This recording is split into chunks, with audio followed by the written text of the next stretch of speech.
Another day, another talk. Will Goldstein here from thekingscourt.com. Today, it's four capital virtues that can accompany you on your spiritual journey or ascent. Those four capital virtues are chastity, diligence, patience, and kindness. There are some other virtues that are in the capital virtues, but they're part of the cardinal virtues, or the theological virtues, which I already did. So I'm just doing the remaining ones. And again, they're chastity, diligence, patience, and kindness. So now that from the other videos, we understand the way, then we need to begin our journey. So I'm sort of setting a ground framework to ascend this ladder of a spiritual ascent. And we can begin the journey, and here's some tools. This is some tools to take you along the way. And the goal is basically to reach beatitude or happiness and end the interior war that is going on. So even though the last video was all about spiritual warfare, it's all about ending the spiritual warfare. That's the goal, to have peace of mind. Okay? So these are some tools that can help along that way.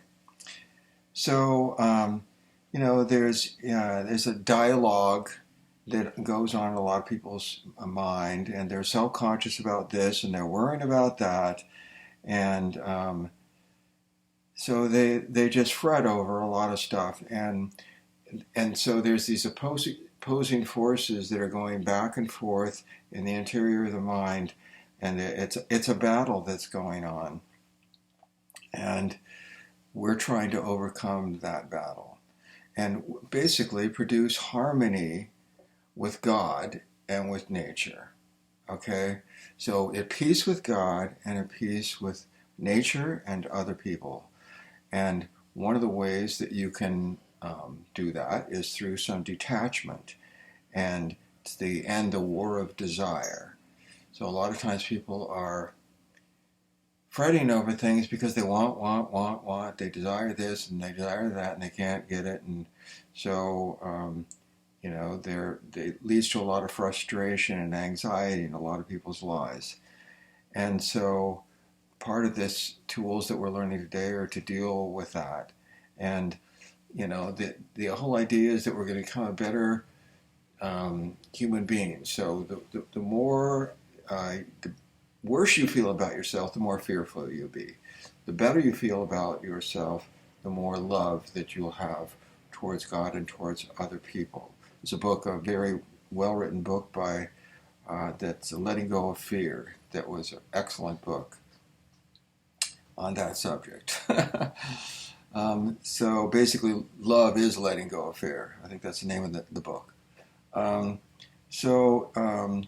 These habits that we develop, there's lots of different things that we can do, So you've got time. How are you going to spend your time? So the way that we spend our time, we can think on heavenly things. We can pray to God. We can be at work. We can have family relations and have fun. What are you doing with your time? And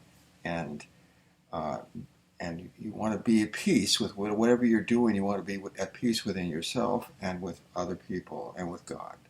Sometimes stillness is even like in Hesychism, stillness is a part of it. That's what monks do. There's a lot of stillness and prayer, and they're seeking enlightenment and theoria. And so, that depends on the path that you want to take. But when there's stillness with God and prayer, this tends to bring peace. It tends to bring bliss and even ecstasy. So if you're communing with God, that's the outcome. So in other words, if you're there putting your attention on God, He's aware of that, and He shows up. And that's the way He often shows up, with letting you know that He's there through your mind, even through bliss, and even through ecstasy. So So the first part of this, as we begin this, is we have to guard our minds. We become aware. That's a big part of the philokalia, is guarding your mind. There's like your mind, things can pass through your mind. You have to put a guard there, to a filter that says, no, I'm not allowing this in, or I'm going to think on these positive things, or I'm going to divert your mind and send it elsewhere because you don't want to go down that path. Um, so and a place to begin is by accepting who we are as children of God. We all have different looks, we have different physical attributes and mental gifts, and wherever we're at and however God created us, we want to be the best that we can be for ourselves and for the betterment of the world. So we want to be faithful in using what gifts God has given you, so that you'll, usher in a new world. That what I mean by that is, if we all did that, the whole society would elevate. Okay, so I'm going to begin with chastity. Kind of getting a little bit behind. Okay, so chastity, basically, that's the first one. So in chastity, well, let's talk about marriage. So if you're basically, in that, it refers to faithfulness. So obviously not having, not poly. Okay, now here's something that's, I thought of today. I'm just going to kind of put this out here. Some people believe that, even in sex, within marriage, I don't know what I believe on that, but I'll just say, some people believe that oral sex is the forbidden fruit. So even in chastity in marriage, and let me give you some ideas behind that. So normally I don't go into chakras and stuff like that. I'm aware of them, but in Sanskrit, the chakras, those 7 centers, and they're along the spine, and they're associated with colors. And that's sort of similar to the Zohar and the colors that are associated with the Sephirot and the Tree of Life. So in the chakras, the crown is the top one, violet, and you could think of that as enlightened. And it's also the end of the visual spectrum. That's what. So we can't. That's the end in actual with our eyes.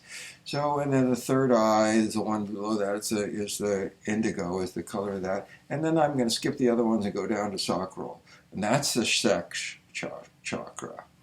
So, that's dealing with pleasure and your sexual behavior and the sex chakra. So, what oral sex is it's it's taking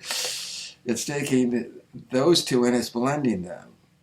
So in other words, it's taking the attributes that are supposed to be in holiness and towards God, and taking them down into and mingling them together, infusing them where they really by nature don't belong. So it's against nature.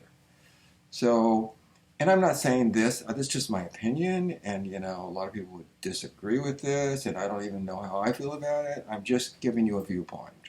There are books out, and people have thoughts on this. Some people really believe that was actually the forbidden fruit, and that was the first sin. It actually sort of makes sense. The first sin could have been that, you got Adam and Eve in the garden, and they already violated nature. I don't know. Okay, so next in chastity you have single, and you have so if you're single, then sometimes people are priests. Well, that's a choice they make. If they're not, well, then there's some no-nos like adultery. If they're married, they don't want to commit adultery, and they don't want no fornication, or swingers, or polys, or non-monogamous, or poly. I guess you have poly relationships that are involved with sex, or polyamorous or something like that with love. So these are or associating with pornography or prostitution or reading literature like that or movies. This is all stuff that's going to send you down the path in the wrong way. If you want to ascend in the journey, we have to start dealing with all these issues. So next is the attitude of diligence. So this is just being genuine, a tenacity in your life, or determination. You don't ever want to give up. You want to hold firm and get a grip on what you want to do and what you want to achieve, and be committed to that task. So perseverance or persistence are other words you could use to describe it. In the face of opposition, it's difficult, but you're going to continue on. Constancy. You believe there's a reward that's coming. So you're not a hit and miss sort of person. You're dependable. You're dedicated. So if you're dealing with God, then you're dedicated to God and serving God. You're dedicated to serving your family, other people, and doing something useful with your life. Hurry, because I'm running out of time.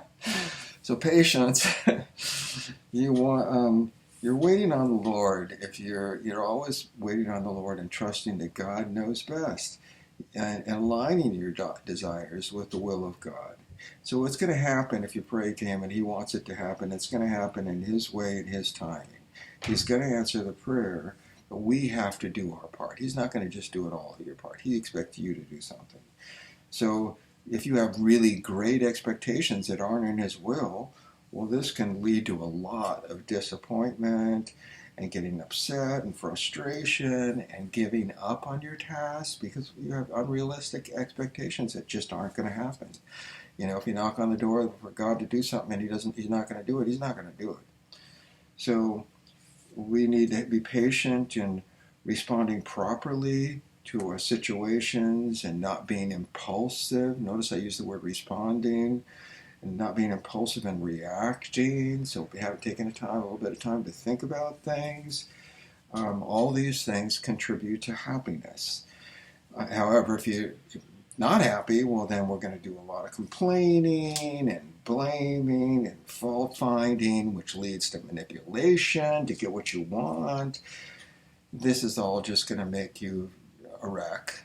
And so what you really want to do is detach yourself a bit from these, and just kind of, it is what it is, and so just be at peace with what it is.